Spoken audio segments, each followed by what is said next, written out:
On était fanats de voyage les deux, on avait envie de changement. C'est fou le chemin parcouru, de partir d'un tour d'Europe et d'arriver aujourd'hui à être sur YouTube avec une communauté, c'est fort quand même. Quand il y a plus de 20 000 personnes qui ont regardé une vidéo, ça fait un stade bonal. Pour moi, c'est la jauge. C'est hyper impératif de prendre du recul sur ce qu'on fait et toujours se dire pourquoi je fais ça. Parce que j'ai envie de le faire. On allait jusqu'en Russie, en Ukraine, en Biélorussie, on en a des souvenirs assez incroyables. Pas très loin de la France, en fait, on peut être vraiment dépaysé et découvrir plein de choses. Ouais. Bonjour Pauline, bonjour Simon. Bonjour. Je suis ravie d'être à vos côtés aujourd'hui. Alors vous êtes créateur de contenu nomade et youtubeur. Votre chaîne baptisée Périplessis rassemble près de 90 000 personnes. On en saura plus tout à l'heure sur le contenu que vous proposez, mais avant cela, je vais parler un peu de votre histoire, qui commence chacun de votre côté, mais pas très loin l'un de l'autre finalement. Simon, vous grandissez dans le pays de Montbéliard, et c'est aussi votre cas, Pauline. Vous choisissez des études de communication à Besançon, vous ne le savez pas, mais c'est aussi dans cette ville que se trouve Simon, qui à ce moment-là est à la fac de lettres en sciences du langage. Ensuite, vos chemins continuent à se suivre, puisque vous travaillez tous les deux en tant que correspondants dans un journal local au service des sports. C'est d'ailleurs là que vous vous rencontrez, mais l'idylle ne naît pas tout de suite, puisqu'il faut attendre 5 ans avant que vous compreniez que vous êtes peut-être finalement fait l'un pour l'autre. Plusieurs passions vous rapprochent, la photographie, mais aussi le voyage, et c'est en 2016 que tout s'aligne. Vous décidez de partir faire le tour d'Europe en camping-car et de documenter votre aventure à travers un blog que vous appelez Périplessis. Alors pour commencer, comment vous est venue l'idée de ce tour d'Europe en camping-car et pourquoi vous l'avez baptisé Périplessis ? Tout simplement, on était, comme vous l'avez dit, fanats de voyage les deux et on avait beaucoup roulé notre bosse dans la presse, dans différents services de communication aussi, dans l'écriture, la photographie, la vidéo. Et on avait envie de changement, de mêler la passion du voyage avec notre activité. Ça a pas mal mariné, on commençait déjà à l'époque à voyager avec un vieux camping-car qu'on avait acheté en 2014. Et on s'est dit, un jour, à Nouvel An en fait, on a croisé des voyageurs qui nous ont parlé de leur tour d'Europe et on s'est regardé et c'était notre bonne résolution de l'année 2015 pour l'année 2016, donc partir en tour d'Europe et mêler notre passion du voyage avec ce qu'on sait faire de mieux, c'est-à-dire raconter, immortaliser avec l'image. C'était à Prague d'ailleurs, donc c'était déjà en voyage. Et puis Périplessis, pourquoi? Parce qu'on aime bien les jeux de mots. Donc Périplessis, c'est la contraction de périple et péripéties. Donc voilà, c'était tout naturel pour nous. Raconter des histoires de voyage. Au début, c'était sur le format blog, article. Et puis petit à petit, on a commencé à ajouter la photo, la vidéo, à se mettre nous un peu plus en scène pour raconter les histoires, parce qu'on s'est rendu compte qu'en fait, les gens aimaient bien nous suivre et qu'à travers notre spectre, on pouvait aller raconter des histoires, faire découvrir des lieux, des cultures. Et puis ça nous a beaucoup plu. Alors, je crois que ce voyage a débuté par un projet un peu parallèle qui s'appelait le Tour d'Europe avec Swingy. Swingy, c'est le nom que vous avez donné à votre camping-car. C'est quoi cette histoire de Tour d'Europe ? Mais alors comme vous le constatez, on aime bien les jeux de mots, on est assez là-dedans. Donc le Tour d'Europe, c'était une façon, donc il y a la commune dans le 90, dans le territoire de Belfort, qui s'appelle Rop, qui était pas loin de là où on habitait. Et on s'est dit, tiens, pour montrer ce qu'on veut faire justement dans le cadre de ces 16 mois de voyage sur les routes, c'est-à-dire documenter notre voyage, on va faire la même chose, mais sur une commune qui porte le nom de Rop, et ça sera le Tour de Rop. Et donc, on a tripé comme ça en fait. On est allé dans la commune, on a rencontré des habitants, on leur a posé des questions sur leur cadre de vie, sur ce qu'ils aimaient. On a immortalisé via les images et en fait, on l'a montré. On a fait un petit montage pour montrer un peu aux gens ce qu'on voulait faire de façon humoristique. Et ça nous a aidé en fait à nous mettre le pied à l'étrier parce que on a pu comme ça monter une cagnotte qui nous a aidé à monter ce Tour d'Europe et en même temps fédérer une communauté qui nous a accompagnés tout le long du voyage et qui sûrement à mon avis continue de nous suivre actuellement aujourd'hui, quoi. C'est les premiers pas de Périplessis et c'était important de fédérer parce que il y avait la photo des gens qui nous avaient soutenus ou leur nom sur le camping-car. Donc pendant ces 14 mois de voyage, pendant tout le tour de l'Europe, ils ont voyagé avec nous et c'était sur notre porte. Donc c'était un beau message aussi de les emmener avec nous et de les transporter. Parce qu'il faut dire qu'à l'époque, en 2016, il y a 10 ans, faire un tour d'Europe en camping-car, c'était pas aussi anodin que ça peut l'être aujourd'hui, entre guillemets. Donc voilà, il y avait beaucoup de gens qui nous suivaient pour ça, beaucoup d'attentes et puis on a essayé de leur rendre comme on pouvait. Alors ce tour d'Europe, c'est 35 000 km environ. Vous avez parcouru de nombreux pays, une trentaine. Qu'est-ce qu'il a changé pour vous ce voyage? Tout. Beaucoup de choses. Beaucoup de choses parce que naturellement, par le voyage, on s'est ouvert, peut-être encore plus qu'on l'était avant. On est des personnes ouvertes de base, mais le voyage, c'est ce qui ouvre les yeux, c'est ce qui permet de voir les choses sur un autre angle, par le biais justement d'autres cultures. Ça permet de se confronter aussi à un inconnu. On découvre en fait qui on est vraiment parce qu'on on est confronté à soi-même, comme vient de le dire Simon. Voyager en van aujourd'hui ou en camping-car, c'est quelque chose qui se fait énormément, de plus en plus, surtout depuis le Covid. Mais à l'époque, il y a 10 ans, quand on avait dit qu'on partait, il y a beaucoup de gens qui nous disaient « mais vous n'avez pas peur et comment vous allez faire? Où c'est que vous allez dormir? Vous n'avez pas peur des gens, des bêtes, etc. » Et nous, en fait, non, on a appris vraiment à se connaître et surtout, on a pris plaisir en fait, à fédérer une communauté qui nous suit encore aujourd'hui. Donc ça a été le déclic, je dirais aussi, même pour l'après, parce qu'on a décidé de se mettre vraiment définitivement à notre compte et de continuer l'aventure périplessis sous une autre forme qu'on connaît maintenant aujourd'hui.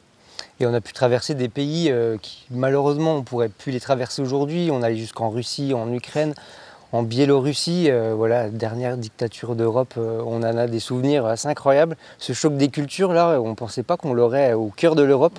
C'était aussi un peu le message, parce que souvent, on a envie d'aller voyager loin, de faire un tour du monde. Le message, c'est de dire, regardez autour de chez vous, plein d'autres pays. Pas très loin de la France, en fait, on peut être vraiment dépaysé et découvrir plein de choses, quoi. Ouais, des beaux paysages, des belles cultures. C'est toujours valable aujourd'hui.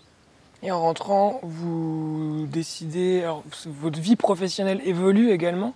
Vous faites des choix forts, quittez certains nombres de votre travail, vous lancez votre chaîne YouTube. Expliquez-nous un petit peu comment ça s'est passé à ce moment-là, parce que c'est aussi des choix qui sont engageants.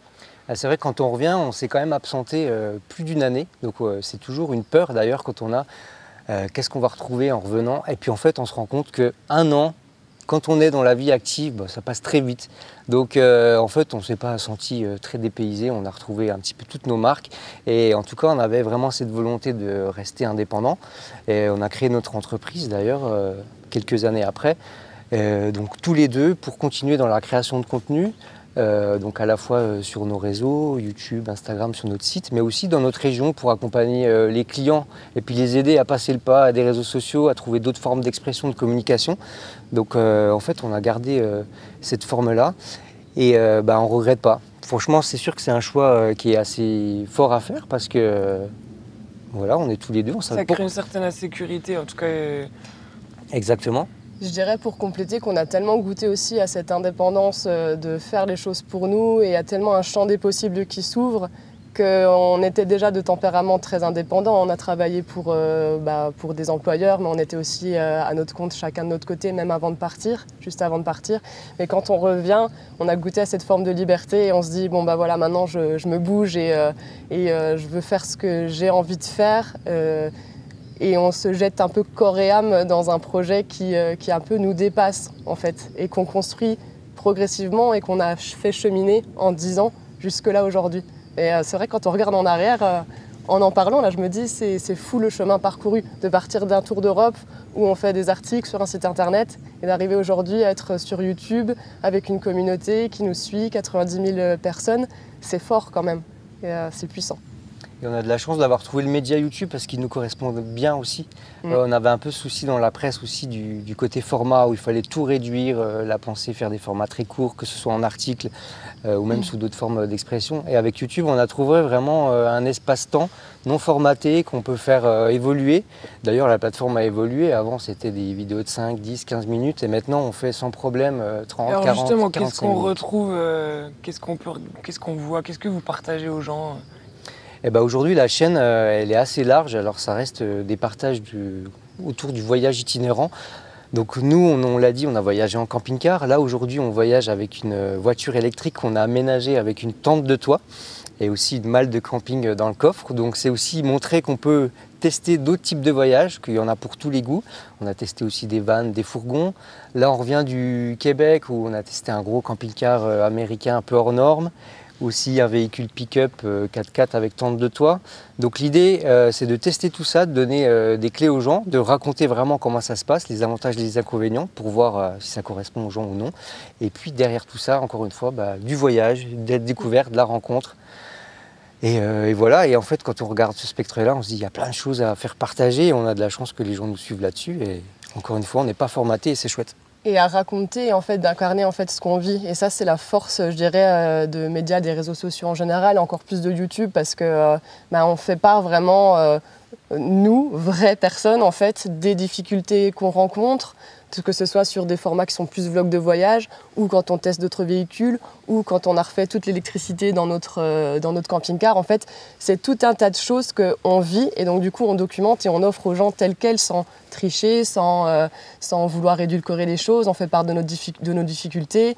Des personnes nous conseillent aussi, c'est un échange. Donc ça, c'est ce qui fait que ça prend bien et qu'on peut retrouver un peu tous ces formats-là sur la chaîne. Ouais, entre du divertissement, mais sans oublier le côté information. C'est-à-dire que les gens qui vont venir voir les vidéos, il faut qu'ils apprennent quelque chose, que ce soit technique ou voilà, sur des découvertes, mais toujours cette envie de partager quelque chose. C'est beaucoup nous, vouloir. Je pense que la fibre aussi journalistique qu'on avait de notre carrière précédente, on va dire, elle se retrouve là-dedans. C'est que quand on partage des aventures, on a toujours envie que ce soit utile et d'expliquer vraiment comment on a fait, pourquoi, comment on s'y est pris comme ça. Quelque chose de très didactique aussi. Alors, contrairement à ce qu'on pourrait croire, nous n'avons pas dormi ici.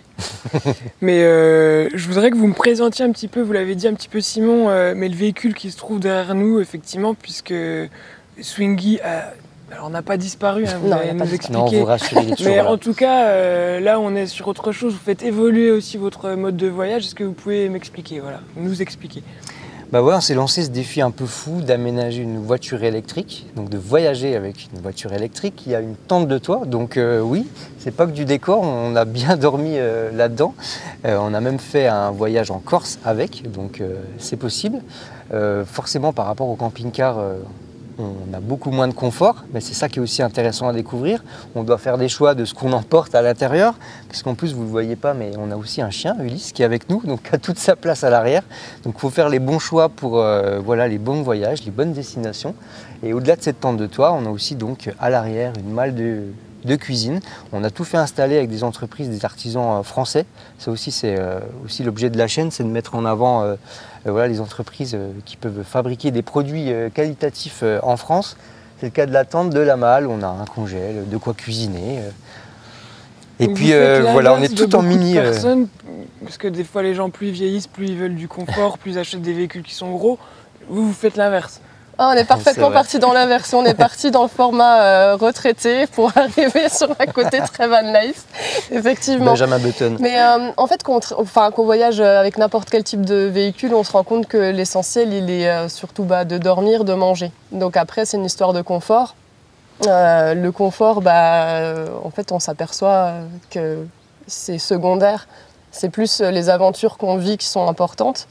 Et après, il y a l'aspect aussi, on disait Swingy a disparu, il n'a pas disparu, mais c'est une question aussi de se dire, un véhicule comme celui-là, il va plus servir pour des week-ends ou des périodes un peu estivales, printanières. Et un véhicule qui a tout à l'intérieur, du chauffage, etc., comme le camping-car, on va plus le prendre pour des aventures hivernales. C'est aussi un véhicule par type et d'envie de voyage, type d'aventure. Et ça, c'est ça un peu dans lequel on est tombé dans le côté passionnel, c'est de se rendre compte qu'en fonction du véhicule qu'on choisit, on ne vit pas forcément exactement les mêmes choses. Vous avez accès à d'autres choses. Voilà. Ouais. Des voyages plus urbains aussi, par exemple, avec le véhicule. Parce qu'il y a cette problématique aujourd'hui du développement des vannes, des fourgons, des camping-cars après Covid. Donc il y a beaucoup d'interdictions aussi. Donc il y a des lieux où on ne peut plus forcément voyager. Ça existe encore, on ne veut pas noircir le tableau, mais ça a bien évolué. Et donc avec la voiture aussi, sous des formats plus discrets, c'est vrai que ça nous offre d'autres perspectives dans les voyages. Pour revenir un petit peu à la vie de créateur de contenu, on le sait, il y en a beaucoup maintenant des créateurs de contenu et qui expliquent aussi un petit peu l'envers du décor. Qu'est-ce qui, pour vous, est le plus compliqué à gérer dans votre mode de vie? C'est vrai que quand on voit les vidéos, en tant que spectateur, on ne se rend pas forcément compte de ce qu'il a fallu derrière pour les réaliser. Donc c'est-à-dire ce qu'on voit devant nous, plein des caméras, charger les batteries, que le son soit bon. Voilà, c'est toutes des contraintes qu'on s'ajoute et on apprend aussi au fil des voyages nos formats, ils ont évolué, nos manières de filmer.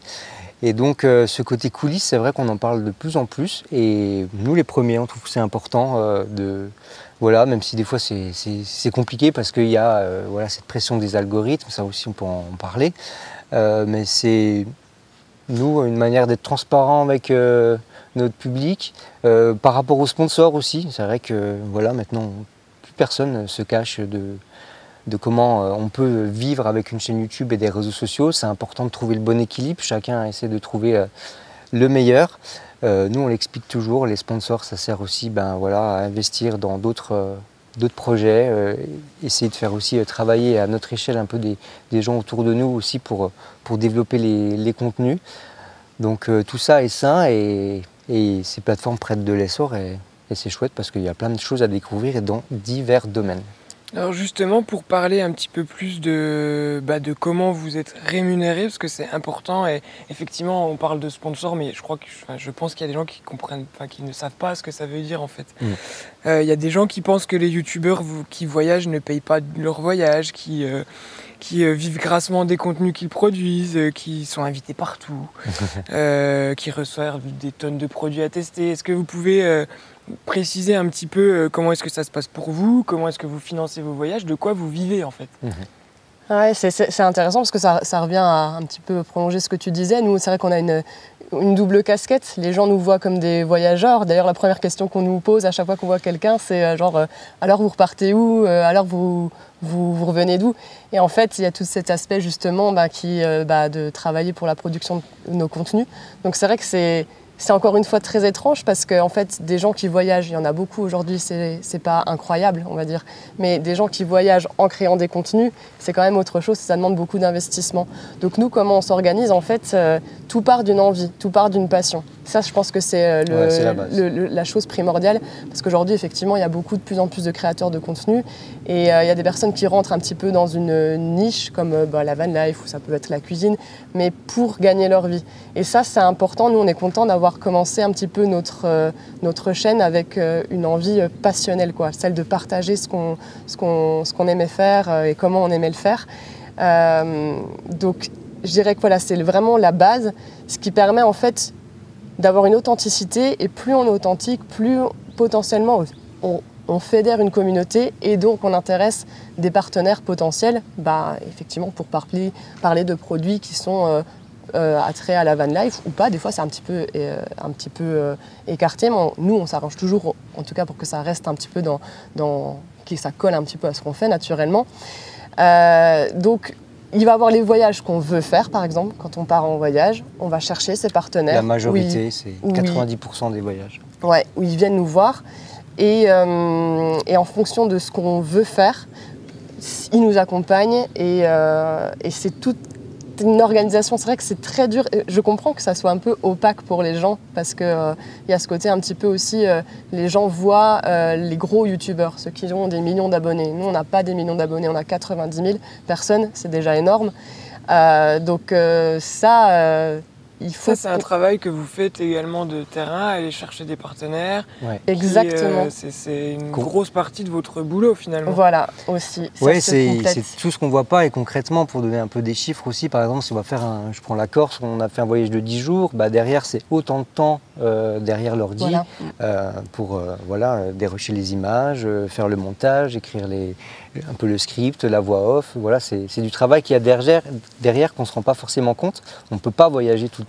C'est pour ça qu'on a un pied à terre en Franche-Comté et on aime bien partir et on doit revenir. On aime aussi revenir dans notre région, mais c'est nécessaire pour créer les contenus.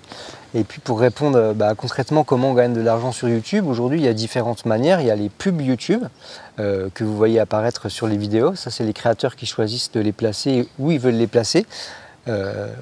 Concrètement, c'est pas assez pour en vivre, ça clairement. Donc c'est les sponsors qui nous permettent ça. Alors les sponsors, c'est quoi? C'est des produits qu'on a testés, il faut bien le dire. On reçoit beaucoup de demandes et on en enlève beaucoup parce qu'il y a des produits qui ne nous correspondent pas. On les a testés et quand c'est des produits qui nous plaisent, on en parle à nos abonnés. Du coup, c'est un encart publicité qu'on peut voir à la télé, c'est ça qui est rémunéré. On essaie toujours de négocier un code aussi pour nos abonnés, pour que tout le monde soit gagnant. Voilà. Et donc, c'est un code de réduction si les gens... Exactement. Et donc, la dernière manière de se rémunérer aussi, c'est pour certains partenariats, avec l'utilisation de ce code, nous, on va toucher une commission sur les ventes. Voilà. Alors, c'est difficile de résumer, mais dans l'univers des réseaux sociaux, on gagne un petit peu par-ci, par-là, et c'est ce qui fait, au bout du compte, qu'on essaye de...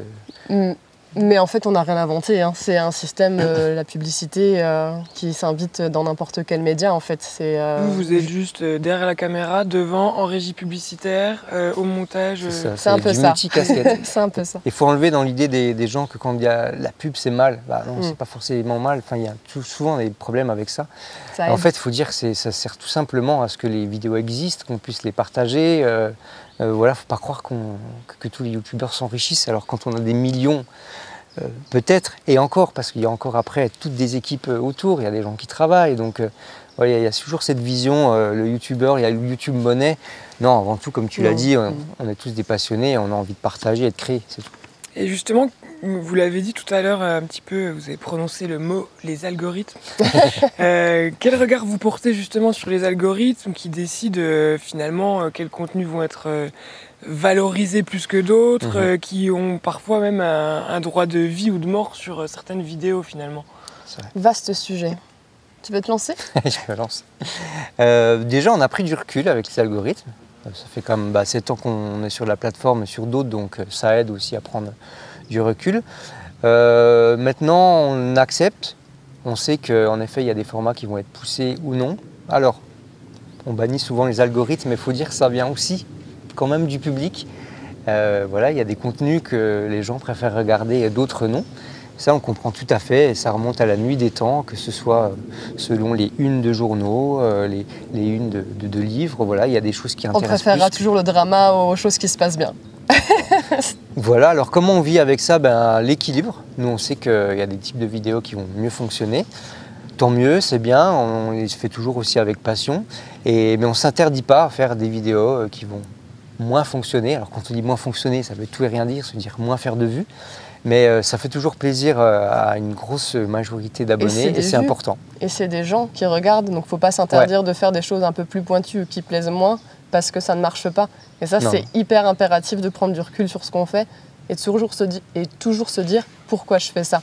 Parce que j'ai envie de le faire, pas parce que je sais que ça va marcher et que l'algorithme va le pousser et que ça va amplifier et que ça va devenir un buzz. Et donc c'est ne pas devenir esclave. Exactement. Mais ça demande énormément de recul sur soi-même parce que c'est un côté un petit peu piégeux. Parce que vous voyez sur un tableau de bord qu'ont tous les créateurs de contenu, à quel endroit est placée votre vidéo par rapport à celle qui vient de sortir. Il y a un classement. Il y a un classement sur 10. Et des fois, il y a des vidéos qui sortent, elles se retrouvent 8 sur 10.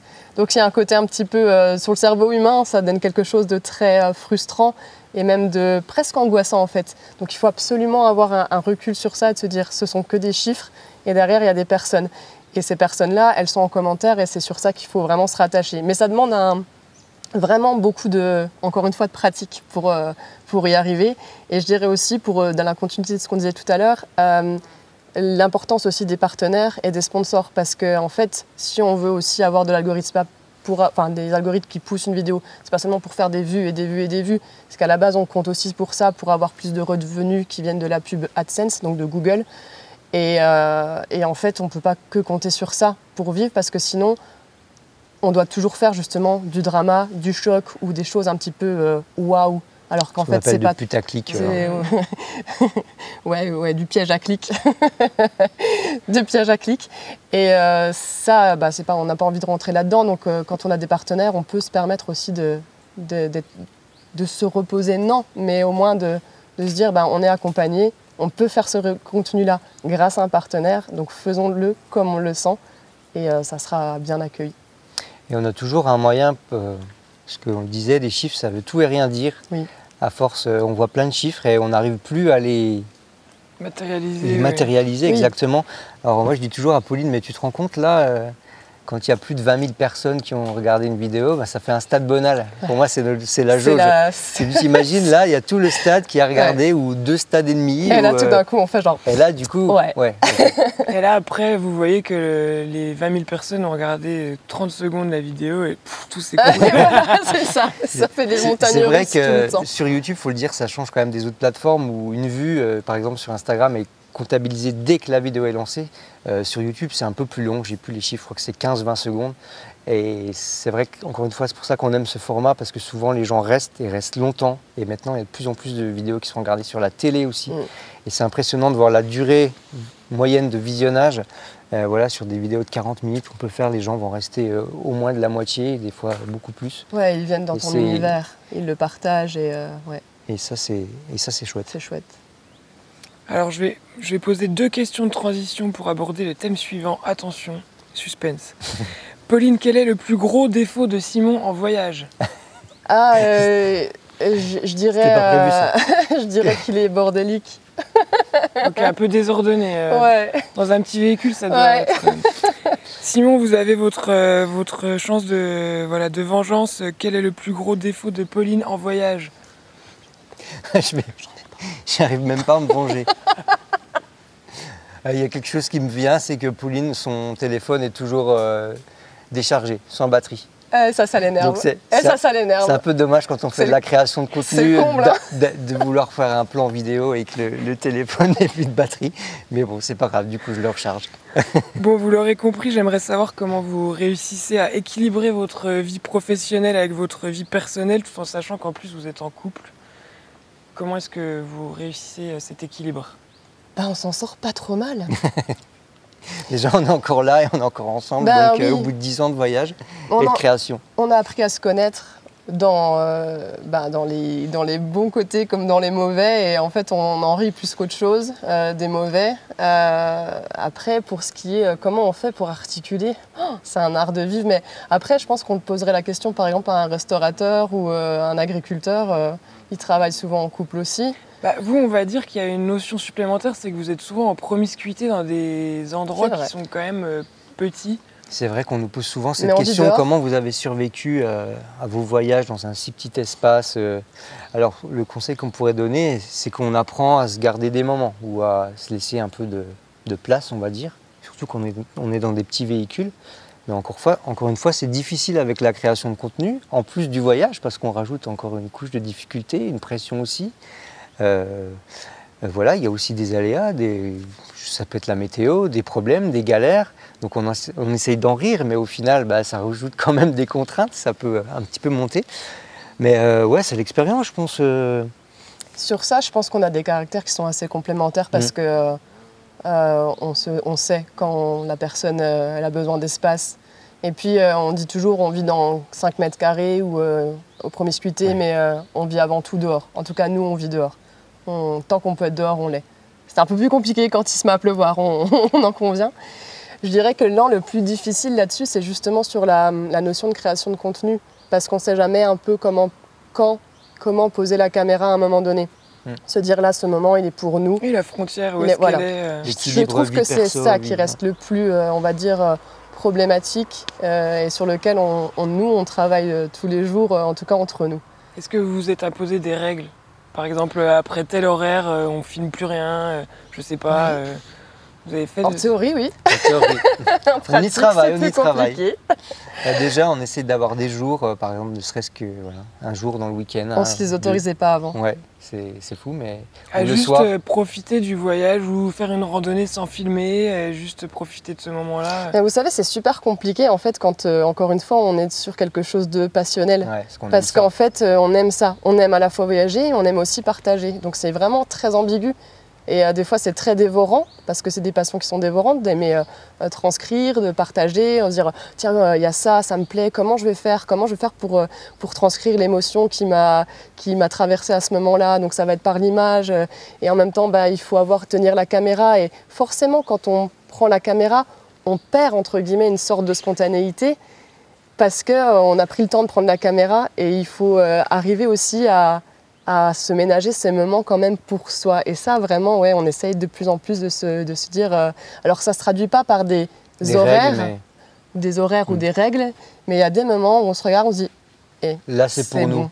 C'est un peu la phrase. Oui, en tout cas, c'est un point de vigilance que vous avez sur lequel vous êtes en progression. Oui, constante. Et je dirais une rigueur aussi à s'apporter.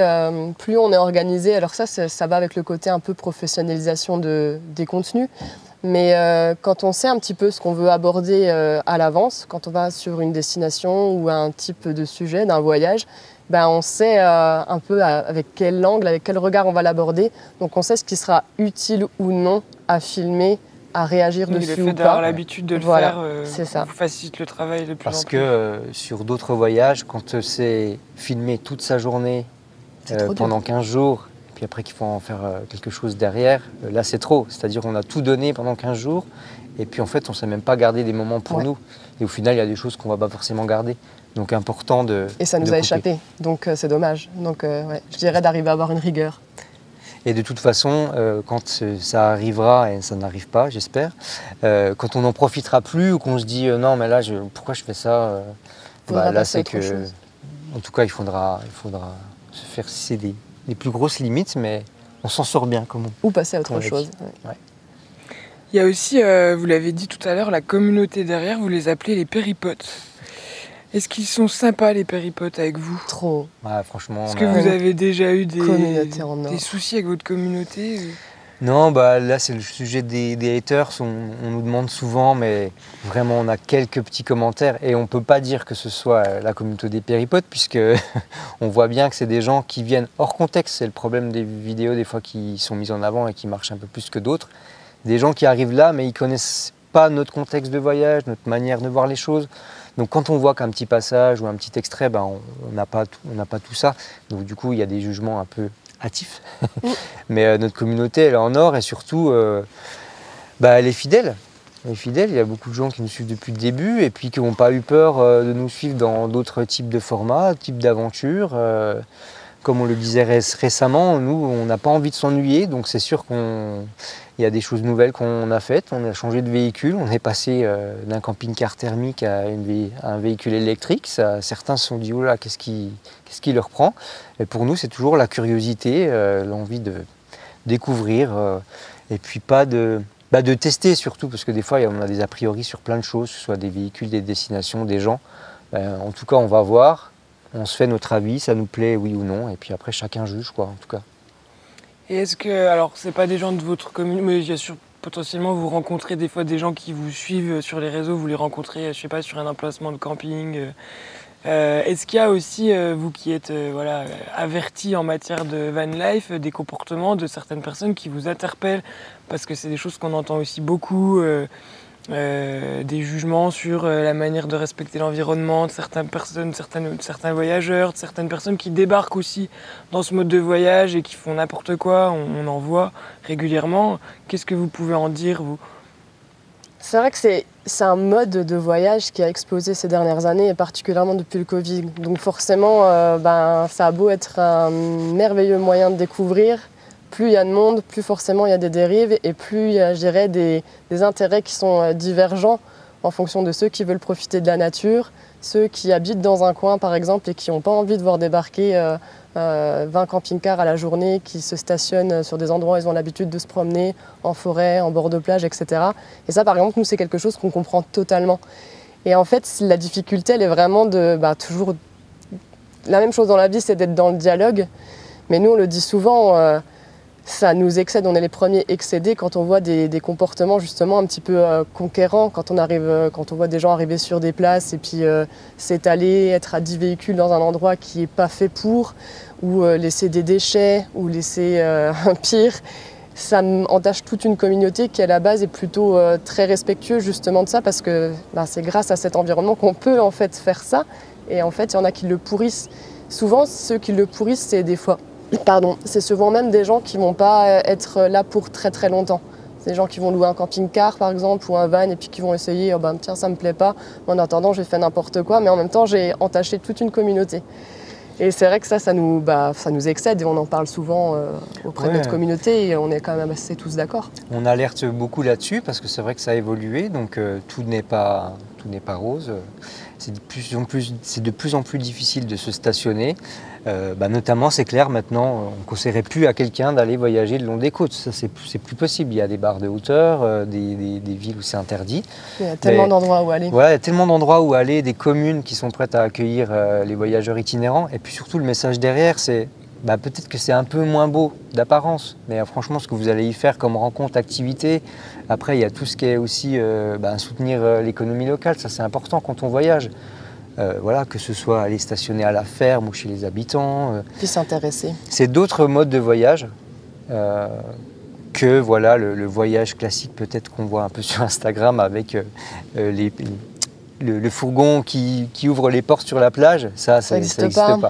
Mais c'est pas pour ça, c'est pas parce qu'on ne fait pas ce type de voyage-là qu'on n'a pas des superbes expériences. Ouais, il y a tout un imaginaire autour de ça, mais qui est construit aussi par les réseaux, faut pas se leurrer. Une vision assez Instagram, fantasmée. C'est ça, une vision fantasmée du voyage en van, qui serait effectivement, comme tu le disais, se réveiller tous les matins avec une super vue sur une plage, avec un lever de soleil. Ça peut arriver, hein.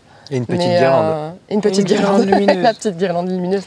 Mais en fait, en vrai, 80% du temps, c'est pas ça. C'est déjà aller chercher ce petit coin tranquille. Être le plus discret possible. Et ouais, être le plus discret possible et de pas avoir le moins d'impact possible sur son environnement. Je pense que ça, c'est ce que peut-être de nouveaux qui arrivent n'ont pas saisi dans cette façon de voyager. Oui, puisque justement le voyage c'est la liberté, encore plus quand on peut être en pleine nature, dormir dehors, mais c'est aussi une empreinte carbone, oui. Surtout pour les personnes qui ont les moyens de voyager souvent, comme nous, dans nos pays occidentaux. Comment est-ce que vous vous situez, vous, par rapport à ça? Alors vous l'avez déjà un petit peu dit, hein, vous êtes en train de faire évoluer votre mode de voyage, mais est-ce que vous pouvez nous expliquer un petit peu le cheminement comment on passe d'un gros camping-car thermique avec le confort que ça suppose aussi à l'électrique? Je pense qu'il y a peu de gens qui voyagent, qui font de la van life en véhicule électrique. Non, je pense qu'on est assez nouveau, en tout cas sur ce type de véhicule qui a une petite citadine. Après, déjà c'est vrai que le camping-car va polluer un petit peu plus, mais encore une fois, il ne faut pas non plus stigmatiser parce que on polluera toujours moins que si on voyageait en avion. Donc voilà, c'est vrai que des fois on entend des leçons de certains, mais voilà, qui vont prendre 3-4 fois l'avion pour voyager. Donc il faut le dire, le voyageur en camping-car, van, fourgon, déjà il voyage plus longtemps, c'est un autre type de voyage. Et puis après, il faut le dire aussi, c'est des véhicules souvent d'occasion. Là, nous c'est le cas, c'est déjà, on est une troisième main de véhicule. Donc le but c'est de l'emmener au bout, le véhicule, de le faire, voilà, il a une vie, d'aller jusqu'au bout. Et puis après, le côté électrique, ouais, forcément, nous, c'est notre vision en partie. C'est une énergie qui sera là demain, pas tout de suite, elle ne sera pas démocratisée encore tout de suite, mais à l'avenir, ce sera ça. Et puis, en tout cas, on l'a dit, c'est d'autres types de voyages. Donc, c'est intéressant de voir. Ça nous apporte d'autres choses. Moi, je nuancerais un petit peu parce qu'en fait, c'est pas forcément par rapport à un point de vue écologique qu'on est passé sur le véhicule électrique. Moi, c'est plus pour mais c'est plus aussi pour un défi. Je sais pas si il y a aussi le défi. Il y a la notion d'un peu de défi parce qu'on disait mais c'est impossible avec ça, vous ferez pas 100 km et ça va être, vous allez vite en revenir. Bon, on a bien vu que c'était faux jusqu'à présent. On n'a pas encore assez de recul dessus, naturellement, mais c'est faux. Je dirais que empreinte carbone, je trouve qu'on a tendance beaucoup, et tant mieux, à se questionner là-dessus. Ça reste quand même assez dérisoire par rapport à beaucoup de choses. Alors naturellement que tous à notre échelle, on peut faire des efforts. Est-ce que aller vers l'électrique, c'est la solution? Ça, pour moi, c'est une question qui reste ouverte.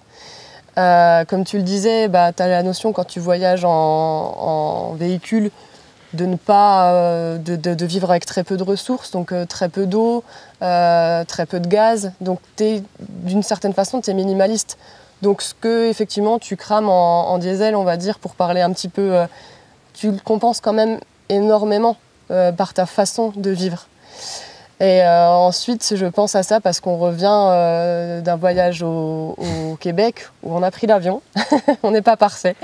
C'est vrai qu'il faut relativiser parce qu'on s'est rendu compte là-bas qu'il y a quand même énormément de véhicules, gros format, qui consomment deux fois plus que nos véhicules en Europe. Donc c'est vrai que quand on est un peu dans une sorte, moi j'appelle ça quand même, je serais volontiers pour dire de l'éco-anxiété qu'on a tous en tant que plus jeunes, j'ai l'impression, qu'il faut arriver quand même à relativiser tout ça et ne pas non plus s'empêcher de vouloir vivre à fond des rêves, des passions, parce qu'il y a cette épée de Damoclès dessus. Évidemment que le pétrole, c'est pas l'avenir, mais voilà, il y a peut-être aussi d'autres choses à considérer. Mais pour ma part, quand on peut articuler tout le voyage qu'on aime, toutes les découvertes, et qu'en plus, grâce à un véhicule électrique, on sait qu'on pollue pas. Oui, c'est plaisant. Bah oui. Voilà, alors encore une fois, parce que c'est un petit modèle, c'est une petite batterie, il y a un gros débat autour de tout ça. À l'usage. Bah, c'est chouette. Et puis c'est tout bête, mais quand on passe dans des petits villages, on l'a fait en Corse, on arrive au milieu du village, bah, on fait pas trop de bruit, parce qu'on arrive avec une route qui est au bord des restaurants. Bah, je sais pas, je trouve que c'est cool quand même d'arriver et puis d'être un peu plus propre. Parce qu'on pense pollution environnementale, mais pollution aussi auditive. Hein. Sonore. On voit beaucoup plus aussi des fois d'animaux quand on voyage. On était en Danemark avec un van électrique, bah, on a vu plein d'espèces parce qu'elles ne partaient pas, elles ne nous entendaient pas trop. Donc voilà, c'est plein de choses. C'est un vaste débat, c'est très intéressant. Ça mériterait un sujet à part entière. C'est vraiment Vous avez une idée pour votre prochaine vidéo? Bah oui, il y aura un bilan au bout d'1 an de voyage en électrique, ça c'est sûr, parce que c'est... Voilà, et encore une fois, on dira ce qui a fonctionné, ce qui a moins fonctionné. Puis je trouve ça bien parce que ça ouvre tellement de portes. Parce qu'à la base, on nous a dit vous irez pas loin avec un véhicule électrique et chargé avec une tente de toit, vous n'allez même pas avoir 100 km d'autonomie. Donc ça montre aussi qu'on peut avoir une idée, comme nous quand on avait dit il y a 10 ans, on prend un camping-car, on fait le tour d'Europe, c'est un vieux camping-car, pareil, vous allez tomber en panne, vous allez rentrer au bout d'1 mois. Ben non. En fait, donc, si quelqu'un veut prendre un vélo et se mettre une petite carriole derrière et se faire son petit attirail pour partir à l'aventure, c'est cool. Explorer les possibles. Tout se fait, explorer les possibles, exactement. On aime bien quand on entend dire que c'est pas possible, de dire on verra, on est assez comme ça. Parce que des fois on est trop dans des carcans aussi, de beaucoup de peur. Aujourd'hui c'est ça, et montrer non, on peut, si on veut, souvent on peut. Pour terminer, comment est-ce que vous vous imaginez voyager dans 10, 20 ans? Si vous avez déjà réfléchi un petit peu, si vous avez des idées. Est-ce qu'on voyagera encore? Est-ce qu'on se posera? Est-ce qu'on aura envie Non, mais est-ce qu'on aura envie de se poser? C'est une très bonne question qu'on s'est jamais posée. Est-ce qu'on ira encore plus loin en prenant du vélo? Parce que ça, c'est la véritable écologie. Comment on se voit voyager? Je suis du genre à vivre quand même beaucoup l'instant présent, même si forcément on pense à des éventualités. Puis après, il faut aussi accorder nos violons. Donc pour moi, cette question, je me la pose régulièrement, mais elle reste très ouverte. J'ai pas de... En tout cas, ce qui est sûr, venant de nos personnalités, c'est qu'on adore voyager. Donc, et on a encore plein de choses à découvrir.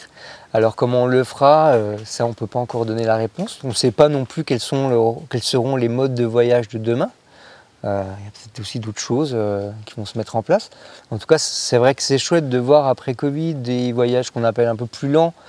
Voilà, ça fait beaucoup, la randonnée sur plusieurs jours, en vélo. Il y a plein d'autres choses qui sont arrivées et ça c'est chouette. C'est des choses qu'on aimerait tester aussi.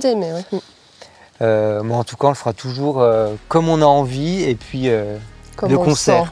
De concert. Bon, en tout cas, on vous souhaite de belles choses, quelles qu'elles soient, et on continuera à vous suivre avec attention. Je vous remercie beaucoup, Pauline et Simon. Merci, c'est passé trop vite. Super plaisir.